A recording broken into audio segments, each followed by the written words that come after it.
Good afternoon, everyone. My name is Josie Pickens. I am a supervising attorney and the co-director of our energy unit at Community Legal Services of Philadelphia. I'm happy that we had such enthusiasm and participation in today's session. Today's session is really focused on practical tips and strategies on how to assess, analyze, and issue spot utility cases, how to triage and provide intake to consumers who are seeking assistance with utility matters, and how to spot utility issues in other types of legal cases. The presenters are case handlers who have a lot of experience handling a high volume of energy cases and calls. And I'm really excited to hear their presentation today. If you need any assistance within a utility or energy matter and you want to reach out to get additional guidance and advice, please feel free to contact us at Community Legal Services and at the Pennsylvania Utility Law Project. So with that, I'm going to turn this over to Cameron Dichter. Hey everyone, I'm Cameron. As Josie said, this presentation is going to go over some best tips and practices for how to assess a utility case. So we're going to start just by giving a brief introduction about the CLS and PULP, and then for the agenda, we're going to start with utility issue spotting. So these are questions you could ask for an intake for a utility issue, but also questions that you could include for an intake for other issues. And then we'll go into how to review a bill, which is sort of a continuation of how to do that issue spotting to compare information you're getting on the bill to what the clients told you, and then begin to sort of develop some advice and assistance that you can provide. And then affordability options. So those are the main kind of pieces of advice that you want to give just to help people prevent shut off by making the utilities more affordable. And then we'll also get into how to negotiate with the utility when some of those options aren't sufficient, how to negotiate for payment arrangements, and then we'll also talk about dispute rights and what that process looks like. So the energy unit at CLS provides legal advice on customer rights and options if an individual is facing shutoff, or if their service is already off, or if they're struggling to pay their bill. So we represent low-income Philadelphians who need assistance with maintaining, restoring, and affording their electric, gas, or water service.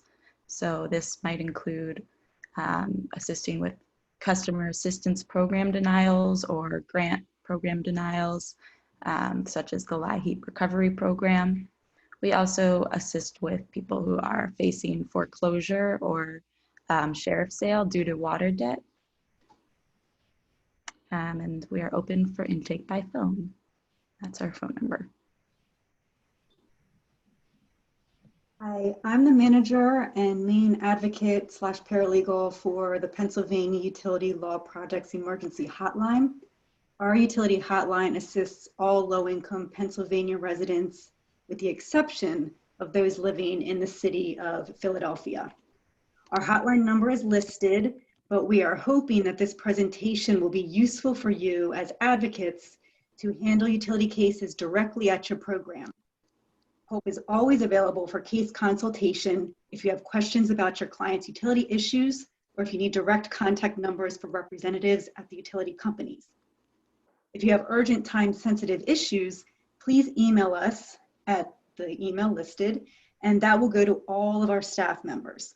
My direct office number is listed, but since we're working remotely, I'm not usually in the office to answer the live calls. So if you leave a message, I will return your call.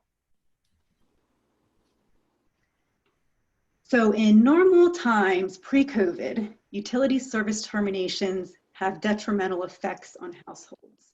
Utility terminations can cause lease terminations, evictions, voluntary and involuntary breakups of families. They can cause people to resort to using unsafe heating and lighting sources like ovens, space heaters, and candles. There are adverse health consequences, including chronic stress, which can lead to children having problems in school. All of these were issues before COVID. So again, in normal times, pre-COVID, there's a winter moratorium from December 1st through March 31st. Low-income households with regulated utilities cannot have their service shut off at that time. Then came COVID.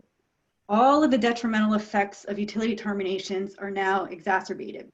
Running water is the main defense against the virus. The governor's emergency proclamation and shelter-in-place order highlighted the need for every household to have utility service. The PUC extended the moratorium on regulated shutoffs to all households, not only those with income at or below 250% of the federal poverty level. They also recommended that the companies restore service to anyone whose service had previously been terminated. Because of these orders, there's still a moratorium on utility terminations, even though April 1st has come and gone. In previous years, there were approximately 350,000 terminations a year for regulated utilities. However, as of June, there were already 800,000 regulated gas, electric, and water customers who would be eligible for service termination if it wasn't for the moratorium. So now let's talk briefly about utility cases in your programs and how you can help your clients prevent termination and hopefully not be one of those 800,000 terminations once the moratorium is lifted. So HOPE is a specialty program that only handles utility issues. For us, every single individual case is coded in Legal Server as a 07 or 09. But since all of your programs handle many other civil legal problems, the majority of your cases probably don't come in as utility problems. That doesn't mean that those clients couldn't benefit from your knowledge of low-income programs for utility customers. 1 or 2 questions could be added to your landlord-tenant interviews, your public benefit or SNAP interviews, and with your PFA clients. It's possible to get utility relief built into a PFA order, but as an advocate, you need to request the relief. You can also refer your clients to the programs that Cameron and Becca will discuss further, which could save them money every month. Those clients can then recontact your main intake staff member to open a new separate utility case if they're unable to enroll in the problems, get grant assistance, or later receive a termination notice. Now I'll turn it over to Becca to explain the intake assessment process. So a lot of these questions that you'll see here are things that we're asking our clients when they first get to us. And but like Kristen said, these are things that do apply to a range of cases and could, help issue spot for things that are affecting a client in ways that also relate to your case, even if it isn't specifically a utility or housing case.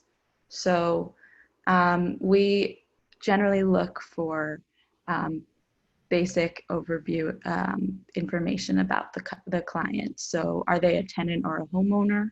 This is important because there are different protections or options, for tenants and homeowners for their utility bills. So for instance, in Philadelphia, the water department doesn't allow a tenant to become the customer unless they have the landlord's written permission. And there are some other issues which we'll get into that tenants might face for their electric or gas service as well. So we also ask for income information. This is also important because a customer's household income will determine their eligibility for different low-income bill assistance programs and grant programs.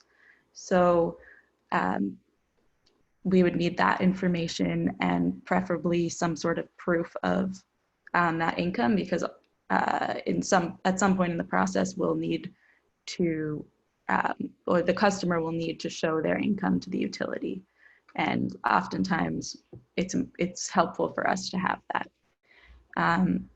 We also like to just get a general description of the utility issue from the client directly. So a lot of these questions have, short yes or no answers, but The description helps provide some of the more understated issues that the utilities are causing. So we, if a client comes in and we ask them to explain what's going on, we'll look for signs of if this is a billing issue, if it also involves a client not being able to afford their bills, if the services are on or off. We also look for things like customer service issues. So if a customer is not an English, a non-native English speaker, we've run into problems with the utilities, customer service representatives, or the utilities not providing the documents in their primary language. So things like that, we would definitely want to be aware of. But moving to specific utility questions. So when it comes to customer and billing information, we want to know, obviously, is it what utility is this is the issue with? A customer or a client may have an issue with multiple utilities, and that's important to note. We often have clients who are facing issues with all three of their utilities. We want to know whose name is on the bill. So if the client is a tenant, is the client's name on the bill, or is it the landlord? We want to know if there is a dispute over if the client is not the customer, but they are now being held responsible for a balance that they from a property that they lived in. That's important to note. We would need to know like the address of their previous bills that they've accrued. As to their utility arrearage, so that's the back balance owed, it's important to ask questions like, is this balance disputed? Does the customer or the client agree that they owe this amount? What kind of arrearage is it? So it could be just a lack of payment because they couldn't, catch up to their bills. Were they making any payments through the time that this arrearage was built up? Is this an amount that is attributed to a theft charge? Or so does the utility believe that the customer committed theft? And what, if so, we'd like to know, what are the dates of that theft allegation? And as to the low income programs and grant assistance. So we'll talk more in detail about the customer assistance programs, but we want to know, obviously, if the client is on the CAP program for their bill, if they are not on the program, would they be eligible? If they are on the program and they have a back due balance, we'd like to know what that amount is, and if they are at risk of being taken off the program. If they're not on CAP, but they were in the past, ask the client, do they know how much it would take for them to get reinstated in the program? For LIHEAP and USEF, these are grant assistance options. We want to know if the balance that they owe would meet the thresholds for such grant assistance. For medical conditions, we ask, does the client or anybody in the household have a medical condition that would be threatened by a lack of utility service? Have they used what are called medical certificates to prevent a shutoff for an undisputed payment or non-payment. If they have used a medical certificate, are they within the 30 days of that medical certificate, and can they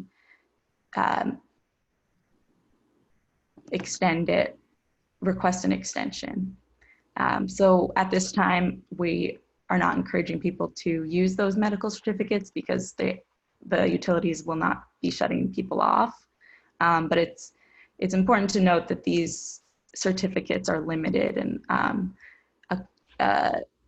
the customer should only use those when that's their last resort. So if they've tried to get onto CAP, or they can't get CAP or LIHEAP or USEF, then a medical certificate would stop the shutoff.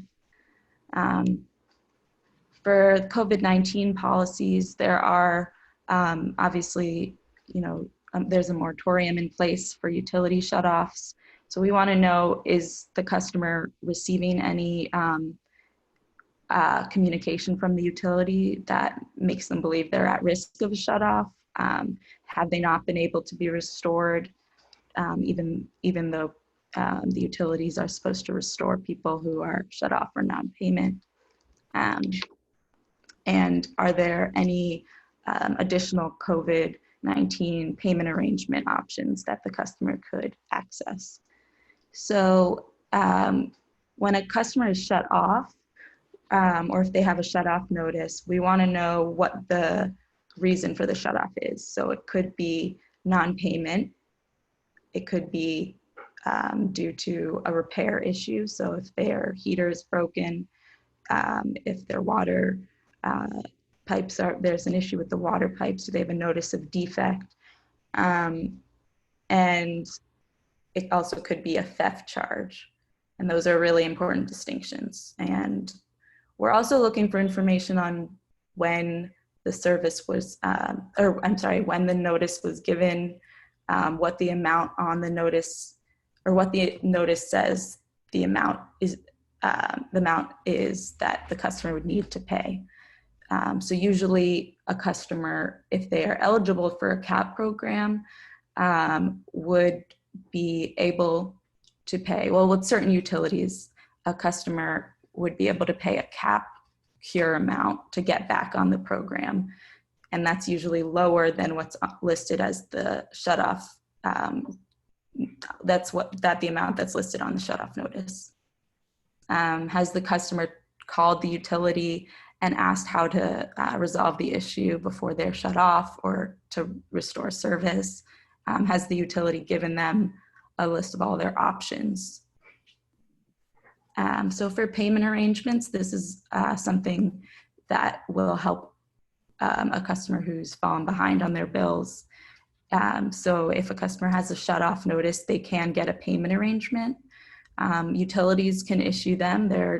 It's up to their discretion how many they're willing to give and what the terms of those agreements are. Like I said, there are some assistance. There are some more flexible terms due to COVID-19. There are also special protections for survivors of domestic violence. So the survivors can get a more extended terms to their payment arrangements. The last thing is just dispute assessment. So I'll get into this a little bit more, but the main thing is, does the customer agree to the amount that they owe?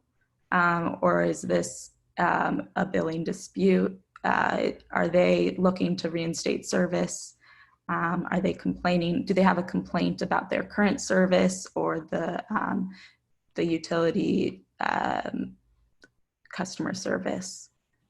Or do they need a payment agreement from the Public Utility Commission? So Becca just ran through some of the basic questions that you'd want to ask at utility intake, or questions that you could also include if you're doing intake for another issue but want to be screening for utility issues. And I think the other component to include when you're assessing utility issues, you want to review the bill. Part of the reason why is, as you noticed from Becca's slide, there's a lot of possible questions that you could ask. And what that means is there's room for the client not being able to provide the information just because they might not know, or clients may be confused about certain things and provide information that you would need to verify by looking at the bill, especially for things like enrollment in the customer assistance programs or payment arrangements and things like that.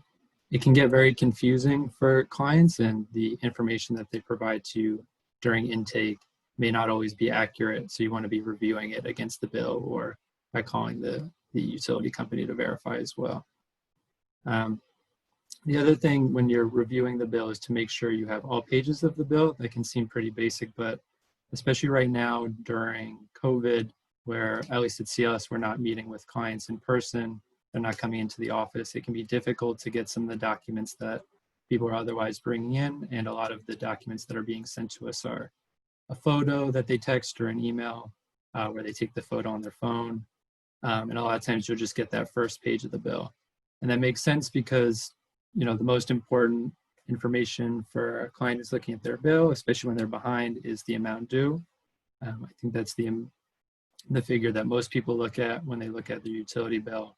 But if you're just looking at that first page, or you're just looking at the amount due, you're missing a lot of important information that can be used to assess the issue and also to think about other options that the client may have. The other reason why you want to be reviewing the bill or calling the utility company to get additional information is that when a client comes to you with the issue, they may not really know like the full root of the issue. I think that also makes a lot of sense. So if someone's coming to you just saying that their bill is really unaffordable or they're at risk of shut off, you know, they may not know the full root of why that bill is unaffordable and all of the different components that go into it. So I have an example later of some utility bills, and I'll talk about a little bit about how to do that. But just to go through a list of general things you want to be checking for. So supplier is the first bullet point. So when I'm talking about a supplier, I'm referring to the energy generation suppliers, which are distinct from the energy distribution companies. To give an example, so PECO is an energy distribution company. They have the infrastructure that allows them to actually deliver the energy to your home. And the default service that you receive when you apply for PECO service is that they both deliver the energy to your home and that they're also supplying that energy. But you do have the option to do what's called shopping around, and you can sign up with other energy suppliers, and they can be supplying that energy even though ultimately you're still receiving a PECO bill, and PECO is the one that is distributing that electricity to you. So some of the different practices that the suppliers engage in to solicit customers are door-to-door salesmen, mailings, phone calls, things like that. And I find that can often be pretty predatory, especially as it relates to our clients. And our low-income clients are especially vulnerable to some of these practices because, you know, the prospect of getting some savings on your bill is going to matter a lot more to you if you're behind on your bill.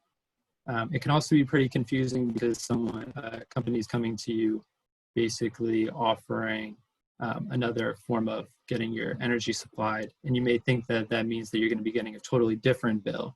So you would stop, say, receiving that PECO bill, starts receiving the bill from NRG. That's not the way it works. You'll still receive your regular PECO bill, and you're not going to be able to avoid the debts that you might have already accrued with PECO. And the flip side of that is that when you cancel the contract with the supplier, the debt that you've accrued or you potentially could have accrued is also going to stay on your regular, you know, in this case, a PECO bill. There are sometimes fees that are associated with terminating the contract, and those would be separate. You wouldn't be at risk of a shutoff for not paying those termination fees. But whatever charges you accrued for actually getting the energy supplied by that company, that's going to stay on your regular bill. Another reason why this can get confusing is because it's not readily apparent that you have a supplier when you're just looking at that bill, especially just looking at that first page. It's not the thing that you're going to ultimately look for. And I have had clients who I take a look at their bill, recognize that they have a supplier, and I ask them, hey, are you familiar with this company? And they don't even recognize the name, right? Because what can happen is someone comes to your door, offers you some savings, you sign up, and then you continue to get your regular bill, you forget about it. And then it's hard to actually notice the fact that you're being charged, or often being charged more than you would through default service. The other reason why it's important for our customers is that, our clients rather, is that it can impede your ability to enroll in a customer assistance program, which I'll talk about next, which can provide discounts and arrearage forgiveness. So, you know, you could be potentially paying more than the default service from PICO and missing out on a discount that can make that default service much more affordable. So customer assistance program enrollment is another thing you want to check for. You know, Becca said that that's something that we ask at intake, but it's also valuable to check on the actual bill because a lot of clients just get confused between the different programs. Each utility offers a customer assistance program, though they have different names. So for example, PGW's is the Customer Responsibility Program. PICO's is just called the Customer Assistance Program. And each program provides a discount and arrearage forgiveness, but those are done in slightly different ways. So the best form that I would say in terms of that discount is a PIP, or a percentage of income bill. So the Public Utility Commission has energy burden guidelines that set out what the commission says is an affordable bill for customers. So it's a flat percentage of your income, and it varies by your federal poverty level tier. So someone who's 0 to 50 FPL would be asked to pay a different percentage of their income than a family that is 50 to 150 FPL. So like I talked about before, the percentage of income bill, that would allow you to just pay a flat percentage, but there are also programs that take into account that energy bill, that energy burden guideline, and use it to calculate a discount, but that doesn't ultimately mean that you'll actually receive a bill that is equal to that energy burden. And we'll talk a little bit more about that when we actually look at the bills. As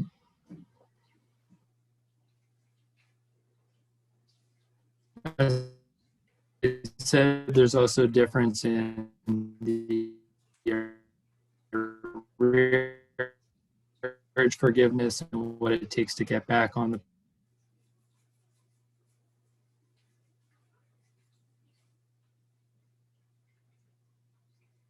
including information about everyone's in the household, including that we typically find is that people are being taken off of the programs for failure to recertify.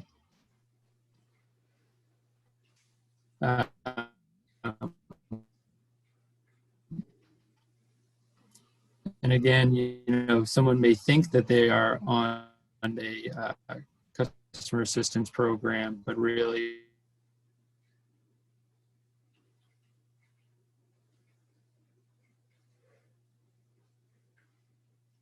Cameron, your internet, I'm sorry, your internet's been kind of choppy the last minute or so, and it was cutting out along with your screen freezing. So no, I just wanted to let you know it was about a minute.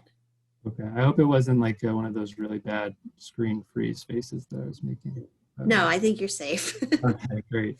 Can I just interrupt though? I need to launch the first of the CLE polls.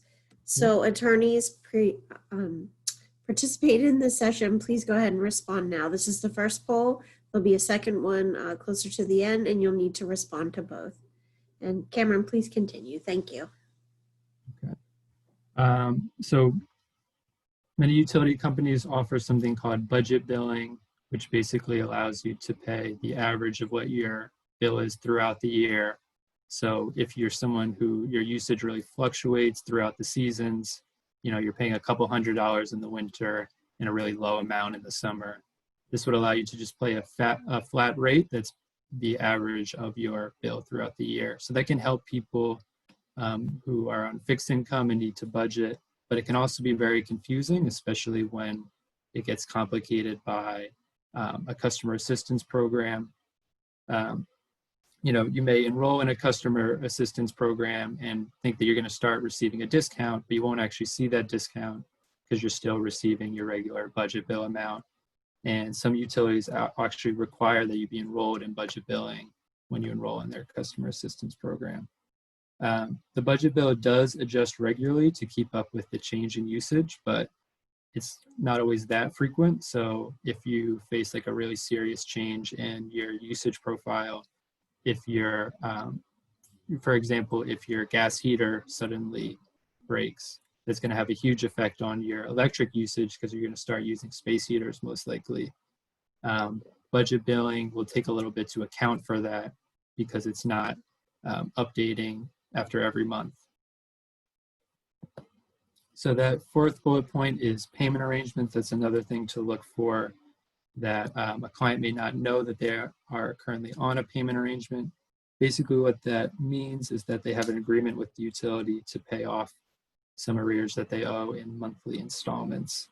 And as Becca mentioned, you do have the option to, if you default on the payment arrangement, pay a catch-up amount rather than paying the full amount of that payment arrangement that comes due when you default.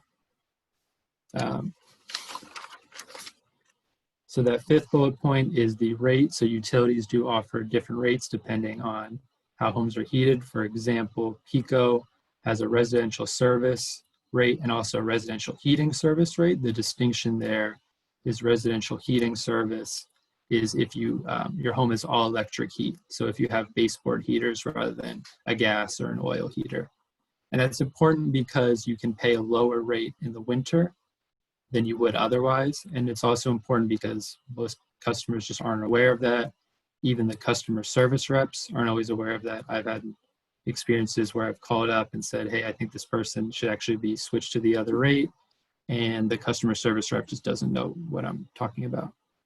The other thing to keep in mind there is that the rate that you're on can also interact with the discount that you're getting through the customer assistance program. So you would want to check with the utility company first just to make sure that the switch is the most affordable option for your client. And then in terms of usage issues, so this is again something that you can see when you're looking at most utility bills.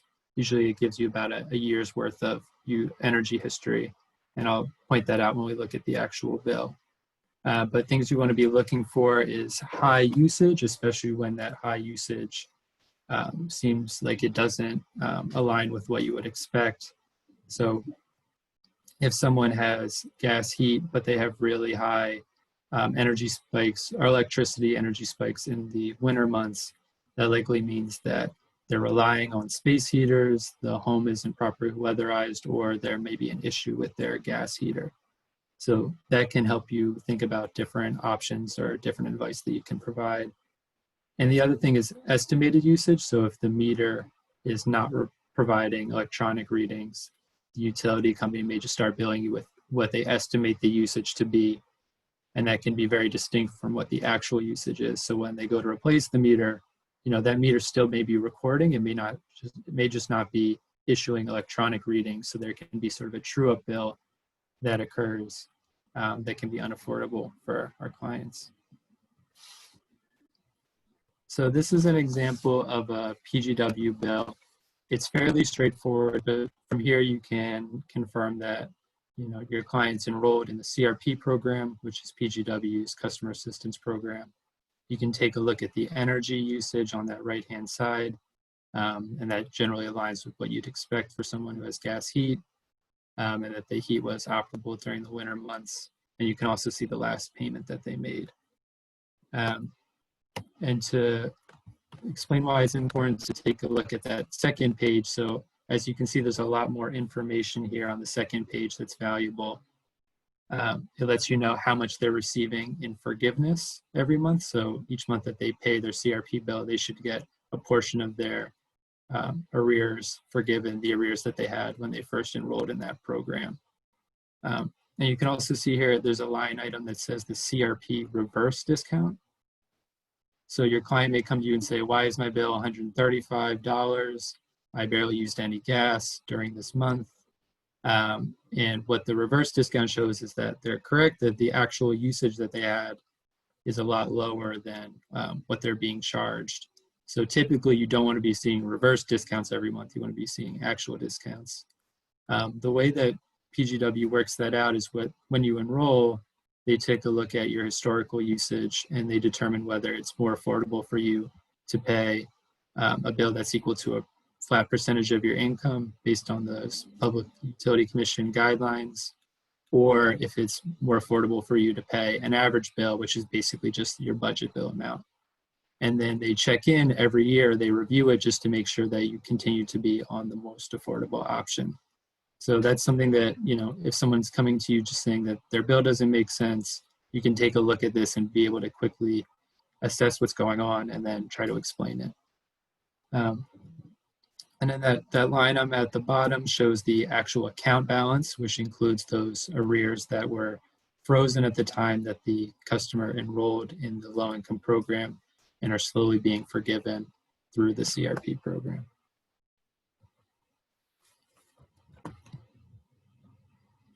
Is that bill showing up on the slide? No. Okay. So I'll just skip to the slide here. I think this is actually the one I meant to show. So this is an example of a PICO bill, and it's an example of a pretty egregious PICO bill. So as you can see, the current charges are about $1,200. So this is another example of a client comes in saying that, you know, their bill is really high, but may not know like the full root of why the bill is so high. So there's actually a couple of things going on here that you can confirm just by doing a quick review of the bill. So, you know, the first issue that you might see in that top left-hand corner, it shows electric residential service. So as I explained before, that's different than the residential heating service. So residential heating is when you heat your home with all electric, usually baseboard heaters. So then you move down to the bottom of the PICO bill and you're looking at the usage profile and you see that the usage is really high in those winter months. So that lets you know either there is a gas heater that's broken and the client's using space heaters, or this is someone who actually has those baseboard heaters, probably in this case really inefficient system, but baseboard heaters nonetheless, and they should be switched to electric residential heating service. And again, that's not something that most people are going to know is available, not something that the customer service rep, when you call, may even offer or know to talk to you about, and it can make a big difference in terms of your bill. Another thing you'd want to notice here is the supplier. So in the middle, sort of the left-hand side in the middle of the page of that bill, you see the line item for electric supply. And you can see it's Josco Energy, which is a third-party energy supplier. And the important thing which I've highlighted is the rate that this client was being charged. And then when you compare that over to the bottom right-hand side, the price to compare, so you can see that they're being charged basically double what the price to compare is that PICO could offer. And again, when you have a electric supplier, that means that you're not enrolled in PICO's CAP program and missing out on significant discounts. And the other things to consider are the budget billing deferred balance. So this client's on budget billing, and the amount that they're being asked to pay for this current budget bill is only $509, which is really an underestimate of how much they're actually using. And they also have a payment agreement amount that they're paying off as well. So again, this is a pretty extreme example. Hopefully most clients who are coming to you don't have this kind of a bill, but it does show a lot of the potential issues that can come up that cause really high billing. So this is a much cleaner example. In this case, a lot of the issues that I highlighted in the first bill are not apparent. So in this case, the client has high usage, but they're on the proper rate, which is the residential heating service, and they're also on CAP. But one thing to keep in mind is that the bill also is still very high, $470 for just 1 month of utility service, which can let you know a couple of things. One, the usage is probably way too high, and that means that there probably would benefit from some weatherization assistance. And you can also see the line item for the CAP credit amount. And the CAP credit is only $15 compared to a $470 bill. That can let you know that there's likely an issue with the CAP program. for this customer. So these are the kind of things you want to be tracking and taking a look at and referring to the Universal Service Plan, which explains how those programs work.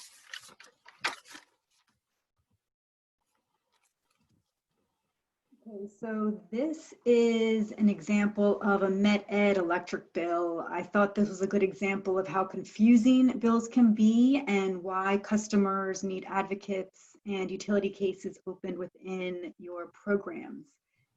So this customer is receiving default service from Met-Ed, is not shopping, has a previous balance, high usage, is enrolled in PCAP, which is Met-Ed's customer assistance program. They get a bill discount, and they received an EPP subsidy true-up credit. What's an EPP subsidy true-up credit? It's something that's not easy to explain. So let's take a look at the actual bill. If you look up at the top of the bill, you'll see that this person has a previous account balance of $525.34.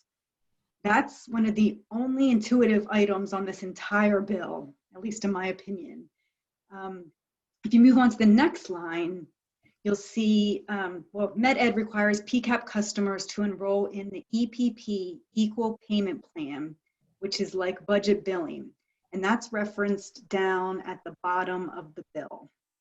So even though you see that this customer's current charges are $282.26, which is also down there at the bottom of the bill, up at the top, you'll see she's being charged $421 for service this month. And that's listed as Met-Ed payment plan amount.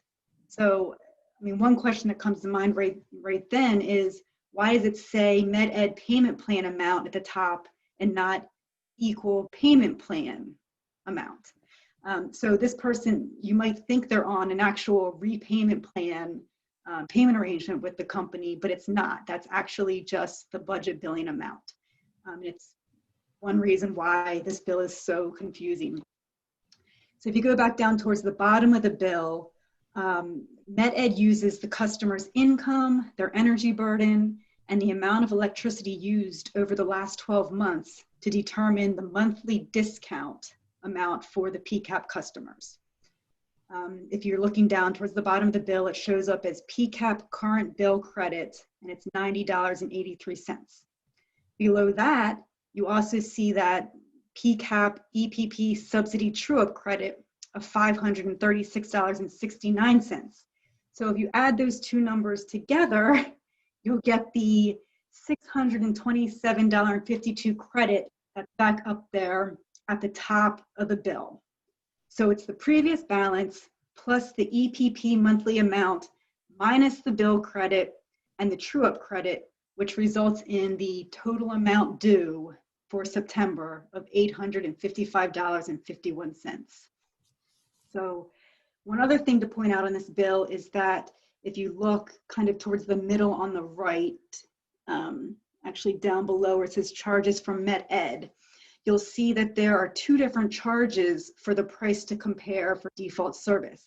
And the reason that happened is because Met-Ed's price to compare changed at the very end of this billing cycle on September 1st. So there's 29 days that the customer was charged the old price to compare and 1 day that they were charged the new price to compare. And so again, that's not super easy to figure out, especially when you look at the very left part of the bill where it says the standard residential rate is 5.37 cents per kilowatt hour, which you don't see that at all listed like that on the right-hand side of the bill. So if anyone out there deals with Met-Ed or any of the First Energy companies and want an explanation of the EPP true-up or any more clarification of this bill, you can definitely send me an email and I can do my best to explain it. But for now, I just wanted to highlight how different this bill was from PECO, PGW, and all of the other companies in Pennsylvania. So these are some of the different affordability options that you might want to advise the client on after you go through that assessment process of doing the intake and taking a look at the bill. So these are the usual options that we provide. So grants, LIHEAP, both cash and crisis. So crisis, if you are facing a shutoff or are already off, you may be eligible for a crisis grant. Although during the coronavirus crisis in the last LIHEAP season, they did change the program slightly because no one should have been receiving shutoff notices for non-payment. So they did change the program slightly so you could get it if your balance was such that you could be shut off if that moratorium were to end. And then the cash grants, you don't need to be in that same crisis status. Hardship funds are also some grant options that are available, and they have different requirements. USIF is in Philadelphia. The Dollar Energy Fund and Salvation Army are available for other utilities throughout the state. Customer assistance programs, which we went through in detail. Payment arrangement options. So if someone is shut off, there are some payment arrangement options that the utility should provide. They demonstrate that they're low income, but if you've already defaulted on a couple of payment arrangements, the utility may not provide one, and then you would want to go to the Public Utility Commission, and the commission will offer one payment arrangement. But the utility does have at its discretion the ability to provide additional payment arrangements. So that's where you would want to get into negotiating with the utility company.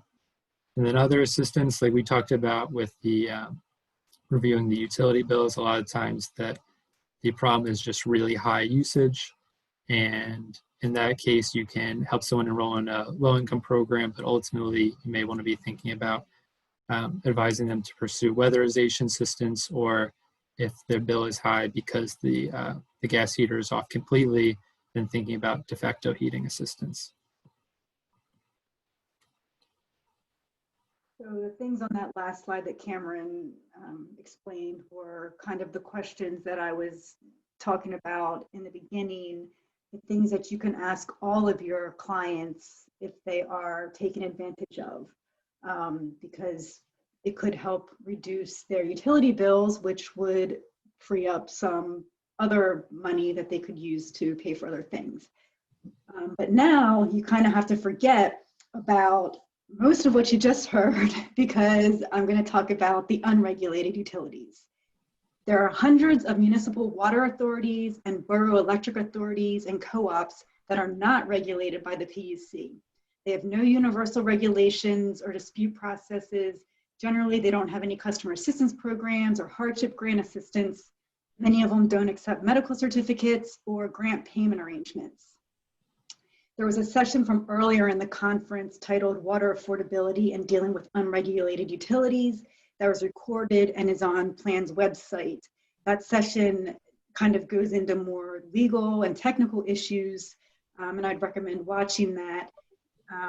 But because each unregulated utility is different, when those clients call into your office and have a file opened, most of the time you'll need to take more of an advocate, non-attorney role when assisting them and helping them.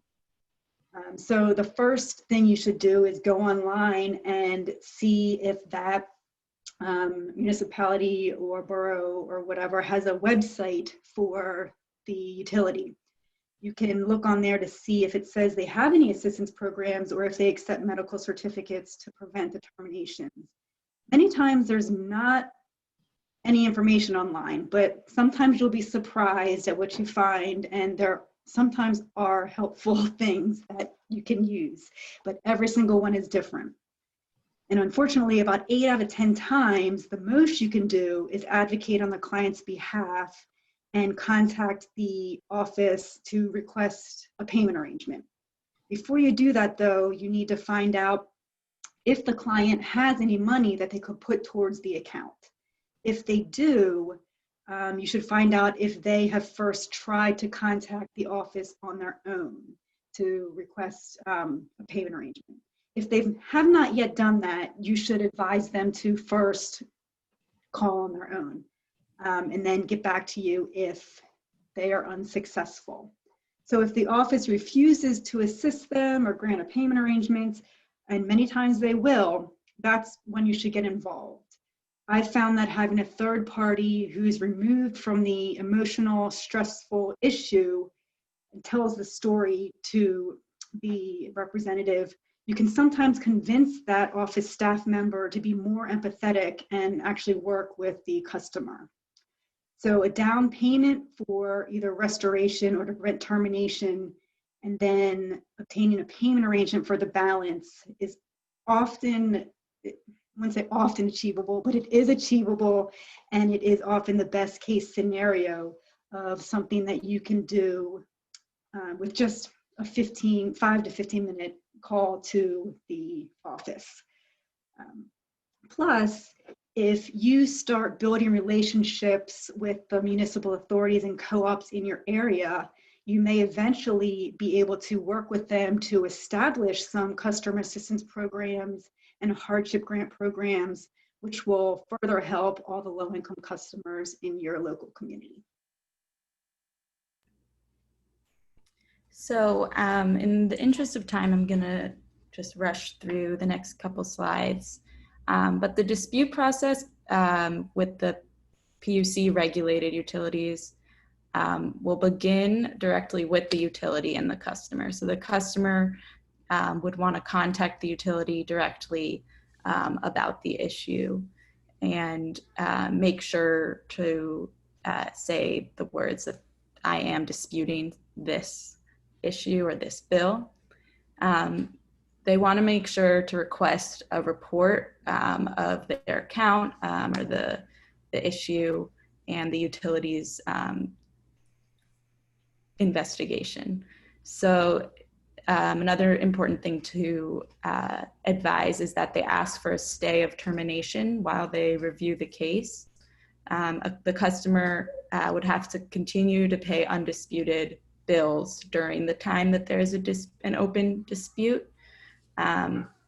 And it's really important, especially during COVID, to be diligent with this process. The utility is likely to miss things during the pandemic. They are working remotely. There may be issues with the dispute process as a result. But after, if the person is not satisfied with the utility's decision, they can file a complaint with the PUC.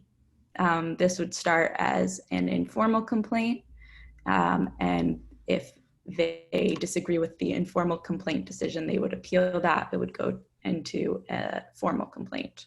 So again, make sure that they stay engaged in the process.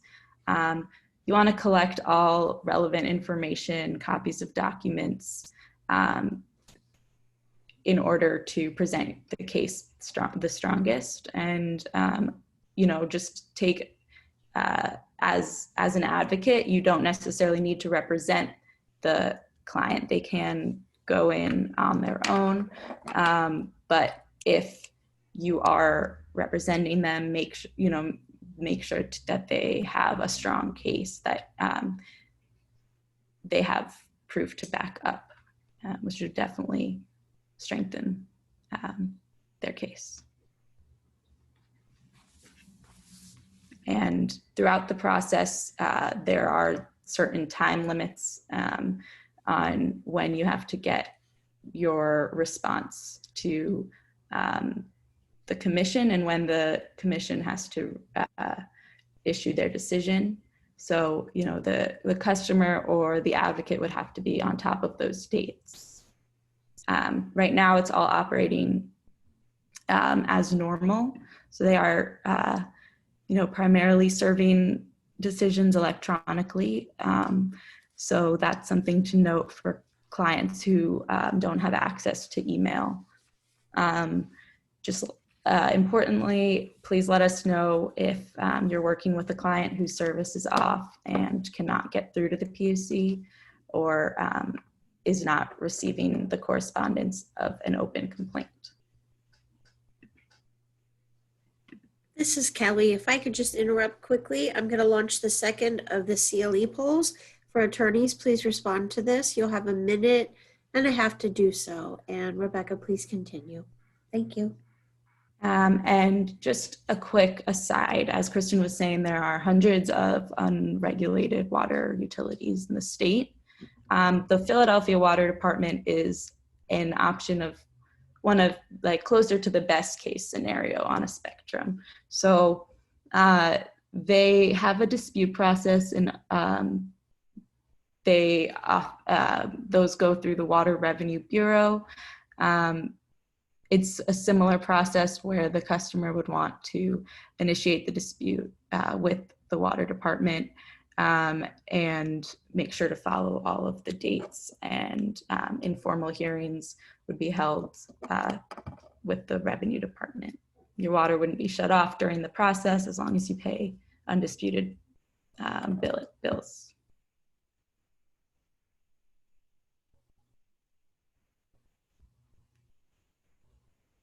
So the other thing that we wanted to touch on quickly is the rights that tenants have, and as it relates to their water service at their house. So if a tenant, this is in Philadelphia, so if a tenant has the landlord's consent to become the water customer, they can enroll in or they can become the customer and enroll in TAP.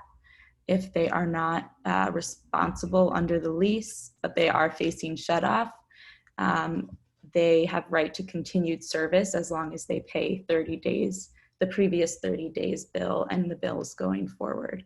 This is protected under the Utility Service Tenants Rights Act, or USTRA. A customer can apply for service in their name if it is likely, if the landlord is consenting and they have the adequate proof. If a landlord doesn't have a rental license, which is something we see a lot, then the tenant can't become the customer even if the landlord gives their consent. That would just, they would become an USTRA customer, which means they couldn't get on the assistance program for their bills, but they would be protected from a shutoff as long as they pay their bills going forward. And that is it. Thanks, everybody. If you have questions, please let us know. I don't see any questions or comments in the chat box, but I'm sure that people will reach out to you if they have any further follow-up. So to the presenters, thank you for sharing your time and information with us. And for attendees, thank you for showing up today and participating. And we will see you soon. Take care, everyone. Thanks, Thank you. everybody. Thank you.